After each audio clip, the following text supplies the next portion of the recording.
സുനിത വില്യംസിന്റെ ബഹിരാകാശ യാത്രയും അതുമായി ബന്ധപ്പെട്ട ചർച്ചകളുമാണല്ലോ ഇപ്പോൾ വാർത്തകളിൽ. പക്ഷേ ഈ 9 മാസം സ്പേസിൽ കുടുങ്ങി ഭൂമിയിലേക്ക് എത്തിയ ബഹിരാകാശ യാത്രികർക്ക് നാസ അധിക ശമ്പളമോ ബോണസോ നൽകുന്നില്ല എന്നതാണ് സത്യം. 9 മാസത്തെ ആസൂത്രണമില്ലാത്ത ദൗത്യത്തിന് ശേഷം സുനിത വില്യംസും ബുച്ച് വിൽമോറും അടുത്തിടെയാണ് ഭൂമിയിൽ തിരിച്ചെത്തിയത്. തുടക്കത്തിൽ ഒരാഴ്ചയിൽ കൂടുതൽ നീണ്ടു നിൽക്കാൻ ഉദ്ദേശിച്ചിരുന്ന അവരുടെ ദൗത്യം ബോയിങ്ങിന്റെ സ്റ്റാർ ലൈനർ പേടകത്തിലെ സാങ്കേതിക തകരാർ കാരണം നീട്ടിവെച്ചിരുന്നു. ത്രസ്റ്റർ തകരാറുകൾ നേരിട്ടതിനാൽ ഷെഡ്യൂൾ ചെയ്തതുപോലെയുള്ള തിരിച്ചുവരവ് തടസ്സപ്പെടുകയും ചെയ്തു. സുനിത വില്യംസും ബുച്ച് വിൽമോറും ദീർഘകാലം താമസിച്ചതിലൂടെ ശാസ്ത്രീയ ഗവേഷണം നടത്തുകയും ISSനെ പരിപാലിക്കുകയും ചെയ്തു.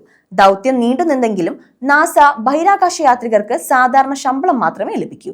ചെറിയ ചെലവുകൾക്കായി ബഹിരാകാശ യാത്രികർക്ക് ദിവസേനയുള്ള ഇൻസിഡന്റൽ അലവൻസ് അടക്കം നൽകുന്നുണ്ട്. അധിക സാമ്പത്തിക പ്രോത്സാഹനങ്ങളുടെ അഭാവമുണ്ടായിരുന്നിട്ടും ബഹിരാകാശ യാത്രികരുടെ ദൗത്യത്തോടുള്ള സമർപ്പണം, പര്യവേക്ഷണത്തിനും സേവനത്തിനുമുള്ള അവരുടെ പ്രതിബദ്ധതയാണ് എടുത്തു കാണിക്കുന്നത്.